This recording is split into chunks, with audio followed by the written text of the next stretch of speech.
A principios del nuevo milenio, en una prisión estadounidense de la alta seguridad, se encontraba un prisionero con VIH positivo, cuyos síntomas mostraban que vivía los últimos días de su vida. Sin embargo, el prisionero estuvo a punto de ser utilizado para pruebas de laboratorio con fines medicinales que cambiarían el destino de la humanidad, es decir, con el fin de crear la cura del SIDA. 15 días después, el intento fracasó. El prisionero desaparece y al parecer la situación se torna más complicada. Atentos a esta sorprendente y misteriosa historia. La historia de hoy se trata del rey de los estafadores, una persona que cuando se hacía una campaña con el fin de detenerlo y arrestarlo, se realizaba una advertencia a los elementos policiales de no prestarle atención y tampoco oír lo que dice, ya que se sabía que iba a mentir y que sus relatos eran convincentes. Bienvenidos a una nueva historia de Crimen sin Fronteras, caso cerrado. Aquí encontrarán historias extrañas e interesantes que realmente sucedieron. Cada vez los llevamos a un país diferente para contarles una historia de asesinatos, robos, fraudes y muchos crímenes extraños. Hoy mi regalo para ustedes es esta historia, y sus regalos para mí, que me apoyen con un me gusta, escriban algo en un comentario y compartan este video. Y para aquellos que nos ven por primera vez, no olviden suscribirse. Muchas gracias. En el año 1998, específicamente en la ciudad de Hartford, en Carolina del Sur, Estados Unidos de América, Lawrence y hombres de su pandilla criminal estaban sentados dentro de un pequeño depósito, ubicado en las adyacencias de la ciudad, esperando que fueran las 10 de la noche. A esa hora llegaría la pandilla alemana llamada Steger, con el objetivo de realizar un acuerdo entre las dos pandillas. Pasados los 15 minutos, no acude la pandilla alemana aún al lugar,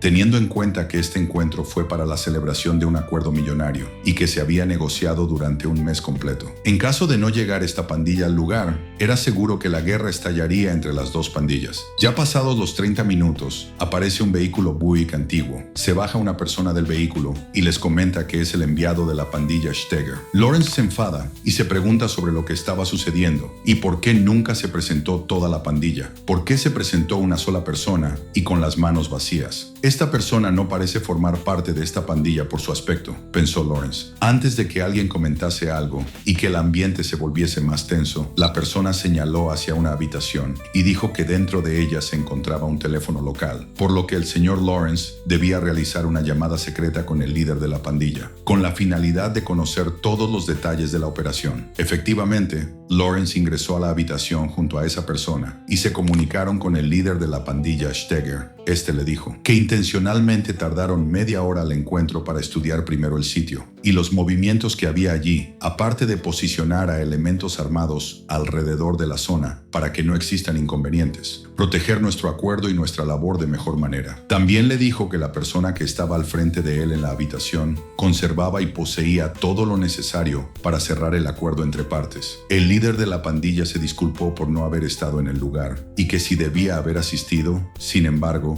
alegó que se encontraba en África, puesto que su pandilla enfrentaba peligro allá para resolver ese asunto. Asimismo, le aseguró que pronto se reunirían en persona y que él los respeta en realidad y valoraba la sociedad entre ellos. Es por esa razón que encargó a su mano derecha, su hombre de confianza, que finiquitara el acuerdo de la manera que Lawrence veía adecuada. Lawrence acabó su llamada, estaba muy contento y le manifestó a la persona que lo acompañaba su satisfacción. Le dijo que aceptaba todo bajo los términos que se hablaron. Lawrence procede a darle a esta persona $700,000 a cambio de una pequeña caja con un reloj de mano en su interior. Se suponía que el reloj pertenecía a aquel primer ministro británico que dio fin a la Segunda Guerra Mundial, Winston Churchill. Este reloj fue robado 3 años atrás de un museo británico. Asimismo, revisaron el reloj mientras la persona se retiró del depósito con el dinero, enciende su auto y se marcha. La sorpresa al día siguiente fue que el reloj era falso. No existía en realidad una pandilla llamada Steger y la persona que se presentó al sitio no era más que un estafador y ladrón. Es más, la persona que habló con Lawrence por teléfono era el mismo que estaba parado frente a él en ese momento. Si creen que esta historia parece exagerada e ilógica, créanme que lo siguiente es más terrible y extraño aún. Pero para eso, Volvamos a día 14 de septiembre del año 1947, específicamente en Elizabeth City, ubicada también en Carolina del Norte. En esta ciudad nació Stephen J. Russell. Él es el mismo que estuvo parado frente a Lawrence y es el mismo prisionero que portaba el virus del VIH. Este personaje pasó los primeros 9 años de su vida sumergido en una mentira. Tampoco se imaginaba la magnitud del sufrimiento y el dolor por el que atravesaría al descubrir la verdad. Cuando cumplió los 9 años, supo casualmente que era adoptado por su padre y madre quienes vivían con él. El problema fue que él había llegado a esta familia luego que su mamá biológica lo abandonó, ya que fue vendido a esta familia. Pero lo peor aún, lo vendió a cambio de un monto muy bajo. El motivo por el que su madre biológica lo había vendido fue que Steven era fruto de una relación ilegal. Lo peor de todo es que sus padres biológicos decidieron casarse luego de haberlo dado en adopción. Sus padres biológicos tuvieron 5 hijos y a todos los reconocieron, menos a Steven. Ellos nunca se esforzaron por tenerlo de vuelta nuevamente. Asimismo, Steven fue el único hijo denegado y nunca reconocido por sus padres biológicos. Lo peor del caso fue que Steven vivía a 2 calles solamente de la calle de sus padres biológicos, y todos los días los veía junto con sus hermanos mientras iba al colegio, sin poder acercarse a ellos. Esta situación hizo de su vida un infierno, y que su conducta en la escuela con los demás reflejaba la deficiencia y el dolor que estaba viviendo. Fue por esa conducta que Steven fue detenido varias veces. Además, lo llevaban a terapias psicológicas. Steven asistía a terapias sin ningún resultado. Al contrario, su estado empeoraba. El joven Steven duró 6 largos años asistiendo a sus terapias, y así continuó hasta sus 30 años de edad. Durante todo ese tiempo, deseaba con ansias que sus padres biológicos los reconocieran como hijo. Su único y verdadero amigo fue su padre adoptivo, mientras que su madre adoptiva había fallecido cuando Steven tenía 25 años. Asimismo, su padre adoptivo trató del modo que sea apoyar a Steven y sacarlo adelante en medio de su crisis y los problemas que estaba viviendo. De este modo, le encontró un empleo por primera vez en su vida como suboficial voluntariado de policía. Efectivamente, su situación empezó a mejorar poco a poco, por lo que aprendió habilidades de policías que lo ayudó a comprender la conducta de cualquier criminal y la manera de pensar de un investigador o un penalista. 7 años de ocupación en su trabajo bastaron para olvidarse de estos problemas y perder las esperanzas de alguna posibilidad de reconocimiento de sus padres biológicos. Ya este tema familiar dejó de importarle y la situación mejoró hasta el año 1985, cuando fallece su padre adoptivo. Este año significó un punto de reflexión para Steven, y el más importante de su vida fue el año en el que nace el nuevo Stephen Russell, el estafador. Steven pasó un año completo sin salir de su casa, luego del fallecimiento de su padre adoptivo. Enfrentó problemas emocionales y trastornos psicológicos que lo hicieron pensar en quitarse la vida varias veces. Steven era un hombre muy inteligente y astuto, con muchas habilidades valiosas, velocidad intuitiva, una memoria de hierro, habilidad de imitar voces y personas. Era carismático y buena presencia que camuflajeaban sus problemas emocionales y complejos. Cabe recordar que, al día de hoy, este hombre sigue siendo una persona famosa, tanto así que, en los libros académicos de la policía americana, se habla del nivel de su inteligencia. No obstante, al día de hoy, no existe un verdadero relato que aclare la manera en la cual Steven ingresó al mundo del crimen. Creo que es el personaje más misterioso del que hemos hablado. Steven tomó repentinamente el camino de la estafa y el crimen luego de haberse encerrado en su casa luego de la muerte de su padre adoptivo y estar solo y aislado durante un año, como si planeara durante todo ese tiempo todas las cosas que haría. Lo primero que hizo fue comprar relojes viejos y venderlos en otros establecimientos comerciales, como relojes arqueológicos, ya que los exponía a ciertas condiciones que hacían verse como relojes muy antiguos y una verdadera reliquia arqueológica. Durante meses se dedicó a vender muchos de estos relojes, duplicando sus precios. También supo por medio de un comprador que existían subastas secretas donde se vendían relojes muy costosos. Asimismo, participaba en estas subastas a pesar de lo lejos que se encontraban de su ciudad. Algunas veces participaba con relojes que él mismo poseía, y a cada reloj le creó una historia diferente. Pero la historia más extraña se encuentra en el reloj de Winston Churchill que fue vendido a la pandilla de Lawrence. En una de las subastas se había fijado en 2 personas que siempre asistían asistían a todas las subastas a las que él iba. Esas dos personas hacían presencias, pero no participaban en la subasta de artículos. Es decir, su participación era ficticia y fingida. Por consiguiente, Steven se dio cuenta que las dos personas que siempre veía en las subastas sin siquiera participar eran personas importantes y de gran potencial, y que estaban en busca de piezas muy limitadas y valiosas. Es decir, que las piezas y artículos que se vendían en esas subastas para ellos no significaba nada y no era de mucha importancia. Ellos buscaban piezas sobrenaturales que seguramente comprarían de inmediato al ofrecerla. En este sentido, Steven aparece en una de estas subastas con nueva imagen de él mismo y con muy buena presencia, y se acerca a estas dos personas e inicia él mismo la conversación con una voz diferente y con mucha autoridad. Hablaron de muchos temas con la finalidad de entrar en confianza con ellos y dar un salto hacia el siguiente paso. Poco a poco, les fue comentando sobre una pandilla alemana llamada Steger, que apenas iniciaba sus actividades en Estados Unidos y que estaba cerca de ser la más peligrosa en ese país durante los próximos años. También les comentó que esa pandilla logró robar el reloj del anterior primer ministro británico, Winston Churchill, que se encontraba en el Museo de Guerra Británico, y que ese mismo reloj iba a ser llevado a Chipre, donde iba a ser vendido en una subasta secreta. Asimismo, Steven siguió con su plática y dijo que se iba a dirigir a Chipre seguramente. Es a partir de este punto que los dos hombres caen en la trampa, puesto que dieron importancia al asunto y siguieron conversando con Steven, tratando así de seguir adquiriendo más información de él. Efectivamente, Steven les planteó todos los puntos e ideas que él quiso hacerles llegar. Les dijo que no era seguro que esta pandilla quería subastar el reloj, ya que existía la posibilidad que fuese vendido sin necesidad de subastarlo. Así pues, le comentó que tenía vínculos con alguien que trabaja para esa pandilla y que esa persona podría ser la clave para conocer a esta pandilla y negociar el reloj. En conclusión, Steven pudo convencerlos mediante todo lo que les planteó. Aunque al principio no les importó la idea, Steven pudo persuadir la situación y convencer. Una vez terminada la subasta, Steven se despide de los hombres y se va para luego sentarse y planear los puntos de conversación para su próximo encuentro con ellos en la próxima subasta. En este encuentro, los vio y se sentaron juntos, y de repente y sin previo anticipo, le preguntaron sobre si se llevará a cabo la subasta que iba a realizarse en Chipre, en lo que Steven les respondió que probablemente no se realizará, ya que había conversado telefónicamente con la persona que conocía, miembro de la pandilla Steger, y este le comentó que el reloj ya estaba por ser vendido en $1 millón. Evidentemente, y como lo suponía Steven, ellos procedieron a pedirle el número telefónico de ese supuesto mediador, puesto que tenían un enorme interés por ese reloj del que se habló. Cabe recordar que todo esto era un invento de Steven. Nunca hubo una llamada telefónica, todo había sido un cuento ficticio, y con el fin de que supieran que solo mediante llamada telefónica se puede contactar a este supuesto mediador. Los dos hombres creyeron todo lo que les dijo Steven y nuevamente le pidieron el número. Así pues, Steven les proporcionó sin ningún problema un número telefónico. Posteriormente, cada quien se retira de la subasta. De este modo, la pandilla se comunica con Steven durante esa noche, y acá es donde empieza la negociación, que duró todo un mes completo. Las palabras y el planteamiento de Steven pudieron convencer a estas dos personas que estaban tratando con una banda criminal muy prestigiosa. Luego se concretó la operación de intercambio en la ciudad de Hartford, de la manera que ya habíamos mencionado anteriormente en el principio de este video. Sin embargo, el punto que no estaba claro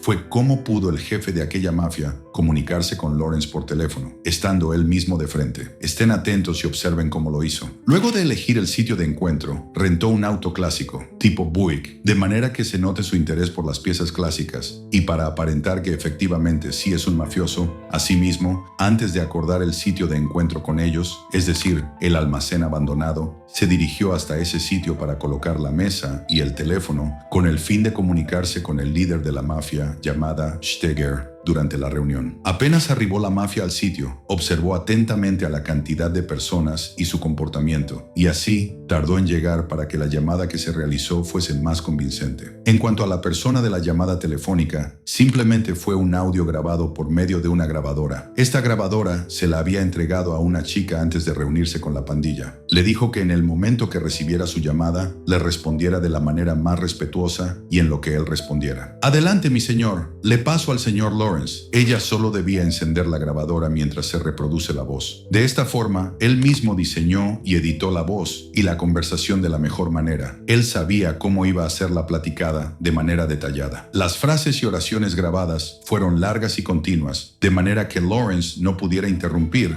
hasta acabar la llamada. Es aquí donde se notaba la cara de felicidad de Lawrence. La operación concluyó exitosamente y Steven volvió a Elizabeth City como si nada hubiera pasado. A pesar de la gran cantidad de dinero que obtuvo, calculada en $700,000, nunca se rindió y siempre quiso más. Por esa razón, siguió divirtiéndose. Básicamente, la primera operación realizada posterior a la estafa fue un accidente automovilístico intencionado. Cabe mencionar que trabajó en el centro policial por un periodo de 7 años. De esta manera, fue conocedor de las leyes y adquirió mucha experiencia que le permitió cometer este accidente y exonerarse de tal responsabilidad y adquirir una cantidad de dinero por parte del seguro. Lo bueno de todo esto fue que su carro se volcó y sufrió una ruptura en su mano y su pie. Además, una vez estando en el hospital, conoció a un enfermero que lo ayudó a falsificar informes médicos y así obtuvo un seguro financiero de $45,000. En resumen, este hombre estafaba a cualquier persona que se le acerque. A pesar de que Steven fue enemigo de Lawrence y su mafia, él siempre visitaba la ciudad donde ellos se encontraban, a pesar que era buscado, pues estaba tan seguro que nadie reconocía, puesto que en aquel encuentro se había disfrazado y su voz se oía diferente. En pocas palabras, lucía distinto. En esa ciudad, un día decidió presentar una solicitud para expedir su pasaporte. Sin embargo, todos sus documentos eran falsos y por ende fue arrestado y condenado a 10 años de prisión. Un año después de esta sentencia, se escapó de una manera inimaginable, pero simple y muy tonta. Durante ese año en el que estuvo en prisión, Steven pudo estudiar la conducta y comportamiento de todos los elementos policiales que hacían vida en ese sitio.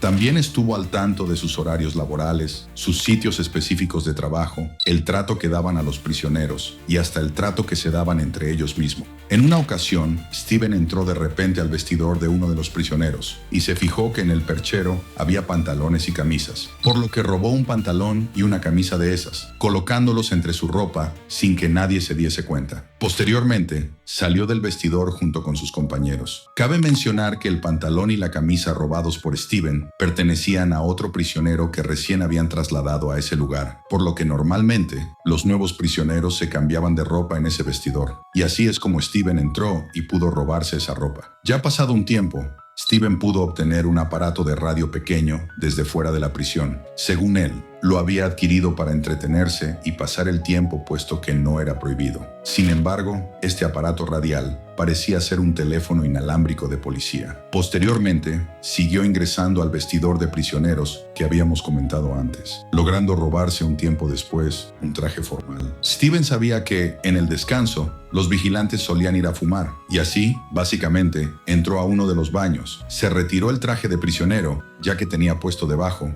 la camisa y el pantalón formal que había robado. Steven tomó la radio y se dirigió directamente hacia la puerta de salida de los oficiales. En el momento que vio al vigilante, le tocó la ventana pidiéndole que le abriera la puerta de salida. Steven le había tocado la ventana con la radio, de modo que el vigilante piense que se trataba de un teléfono inalámbrico. Efectivamente, el vigilante le abrió la puerta al ver su aspecto y elegancia, su vestimenta formal y en su mano un teléfono inalámbrico, pues creyó que se trataba de un oficial.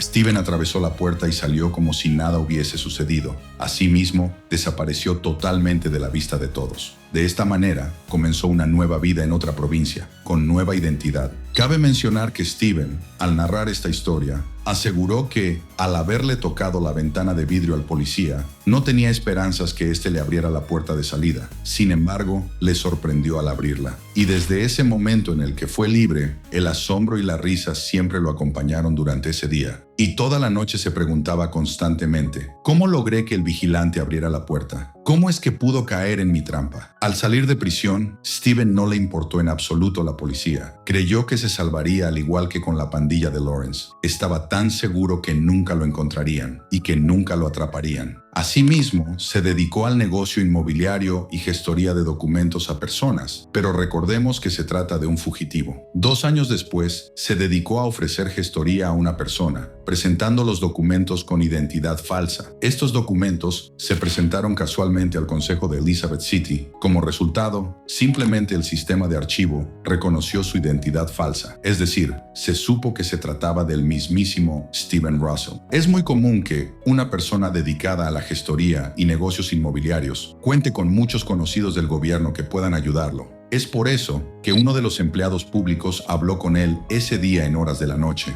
alertándole que los documentos que se habían presentado estaban falsificados, ya que la oficina de investigaciones le habían confirmado eso mediante una llamada realizada, y además habían preguntado por el mismo Steven. Steven entendió lo que estaba pasando para que en apenas 10 minutos solamente encendiera su auto para irse de viaje, específicamente hacia Arizona, lejos de donde se encontraba. Al llegar, lo primero que hizo fue esconderse dentro de una habitación de hotel por 10 días, pensando en algún trabajo o actividad a la que podría dedicarse de inmediato y estar bajo perfil. Al pensar de esta manera, diríamos que lo más normal y sensato sería pensar que se dedicaría a trabajar como panadero, por ejemplo, o en una pequeña verdulería. Sin embargo, Steven volvió a falsificar una nueva identidad junto a otros certificados y documentos personales. Posteriormente, presentó su currículum en una empresa de administración médica cuyo nombre era NAM, ya que en ese momento la empresa tenía como vacante el puesto de director financiero. Steven en su currículum colocó números telefónicos y correos electrónicos falsos, que supuestamente pertenecían a doctores universitarios, contadores públicos, también abogados y personas que conoció durante su carrera profesional. Está claro que Steven colocó estos números telefónicos como referencia, de forma que la empresa logre indagar sobre su historial laboral. Sin embargo, era Steven el titular de todos estos números telefónicos y correos electrónicos. Dado que Steven era un experto en cambiar su tono de voz, en cada llamada lo hacía, cambiaba su acento de hecho y comenzaba a elogiarse él mismo.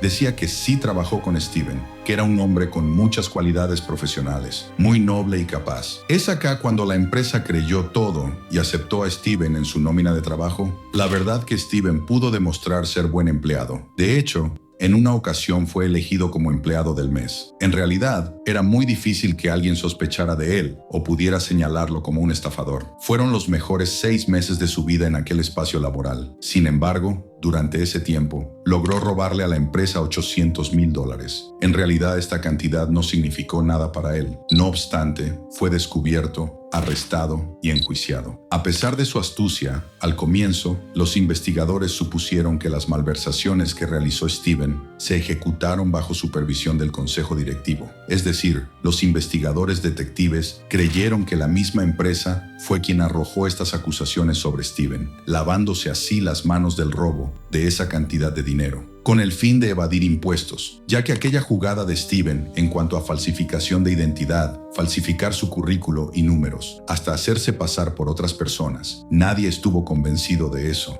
y de que Steven verdaderamente era un estafador, sobre todo a ese nivel. En este sentido, durante el juicio, todos los empleados del consejo directivo y hasta el director ejecutivo nunca señalaron a Steven y tampoco se refirieron a él ni con tan solo una sola palabra o acusación, es decir, solo recibía halagos. Los investigadores en ese momento se preguntaban, ¿cómo es que esta persona podría ser un estafador y ladrón sin tan solo una acusación sobre él? Sin embargo, legalmente, se le pudo declarar culpable posteriormente y luego de intensas investigaciones. De esta manera, el juez estuvo convencido que Steven era culpable al revisar su expediente. Es acá cuando prometió castigarlo severamente. Sin embargo, al ser malversación de fondos el crimen que se le acusa a Steven, pues estas cantidades fueron devueltas a sus dueños. Y así, de acuerdo con las leyes estadounidenses, el estafador podría pagar su fianza y salir de prisión. Esto es lo que hizo Steven, así de simple. En cualquier caso, el juez insistía en que Steven tenía que pagar por el daño que hizo. Asimismo, declaró que su fianza debía ser por un monto de $900,000. Es decir, no le gustó la idea de que Steven fuera libre. Cabe mencionar que el juez, mediante los informes presentados en el juicio y por medio de las investigaciones hechas, pudo revisar el estado de cuenta bancario de Steven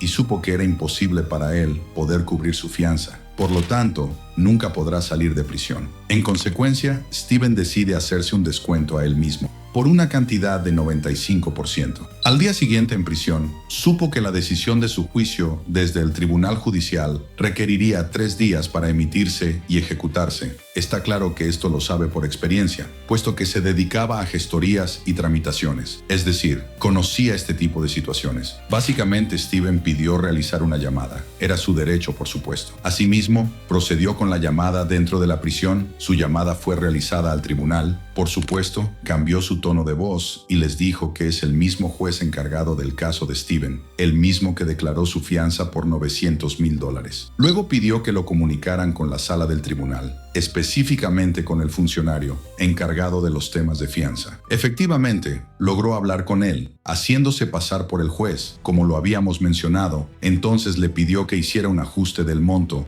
de $900,000 a $45,000 solamente. El ajuste se debe a que, en el momento de tomar la decisión, se dejó llevar por la rabia y la molestia hacia el acusado. Quería que entendiera que no existe nada por encima de la ley y que simplemente debía pagar por todo el daño que hizo Steven. Sin embargo, no existe tal monto tan grande por una fianza. Evidentemente, el empleado cambió la cantidad y en 3 días entró en vigencia el fallo judicial. Es acá cuando Steven solicita formalmente pagar la fianza para salir de prisión y, por supuesto, en el expediente se menciona que la cantidad a pagar es de $45,000. Y así, Steven les dio un cheque con el monto indicado y, por ende, fue liberado. En resumen, su tiempo en prisión se redujo de 20 años a solamente 5 días. Increíble pero cierto. Sin embargo, a los 3 días de haber sido liberado, fue detenido nuevamente, ya que el cheque con el monto de $45,000 era falso. Es asombroso el nivel de descaro de este hombre. Nuevamente lo trasladaron a la sala judicial y el juez supo todo lo que había hecho antes y la manera en la que logró salir de prisión. Por este motivo, lo condenó a 45 años de prisión sin derecho a fianza. Es decir, ya no eran 20 años como lo fue la sentencia pasada. Es evidente que el castigo fue severamente duro para Steven. De esta manera, Steven pensó en rendirse. Supuso que su vida había terminado justo en ese momento. Sin embargo, se le ocurrió otra idea. Durante 5 meses en prisión, Steven se dedicó a coleccionar plumas de color verde. Durante días y meses, reunía plumas de ese color hasta obtener una buena cantidad. Un día, específicamente a las 5 de la madrugada, cerró el desagüe del lavamanos y vació todas estas plumas en el lavamanos. Echó su ropa ahí para teñirla de color verde. En consecuencia, la ropa color naranja que traía puesta la convirtió en verde. Días después, durante el descanso, se colocó este uniforme y caminó por los pasillos, logrando que todos los vigilantes le abrieran las puertas, puesto que pensaron que se trataba del médico de turno ese día. Y así, Steven siguió su camino hasta llegar hacia la ventana del último guardia. En ese momento, le tocó en la ventana y le dijo que le otorgue acceso, tal cual como lo hizo la última vez. El guardia sorprendentemente le abrió la puerta de manera rápida. Sin duda alguna, este hecho fue uno de los cuales Steven se hizo famoso por su habilidad y en consecuencia, la prensa lo denominó como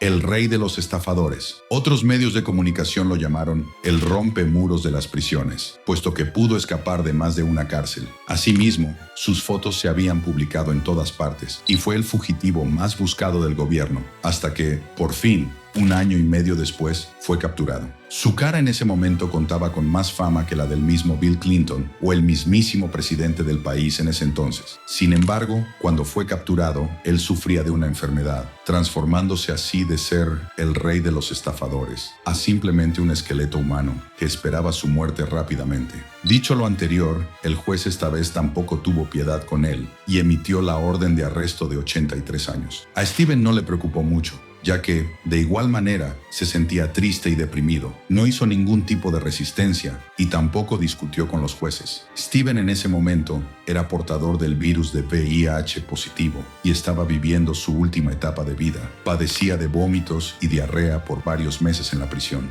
Steven había perdido mucho peso, se sentía agotado, muy débil. hasta el punto de no hablar con quienes lo rodeaban, ni interactuar con absolutamente nadie. Definitivamente, vivía una etapa muy complicada. De hecho, nadie lo visitaba excepto a su enamorada, quien iba a verlo en prisión cada cierto tiempo. Todos los informes médicos indicaban que sus días estaban contados. Por esta razón, fue trasladado al Centro de Protección Especial para privados de libertad. Y dado que Steven fue un prisionero conocido y sus acciones significaron mucho para la prensa, pues todos parecían ser muy empáticos con él y con su triste final. Así pues, un día, la dirección de la prisión recibió la llamada de un médico. Este les dijo que era el director de un centro de investigaciones y que estaba interesado en realizar unas pruebas con Steven, con el fin de experimentar con él la cura del SIDA en un hospital privado. Con la supervisión de un comité médico para estudiar su caso, también les comentó que el tiempo de supervisión sería de 15 días, para que posteriormente se conozca el resultado y el destino de Steven. Efectivamente, se ejecutaron todas las medidas y a Steven le concedieron algo llamado libertad médica condicional.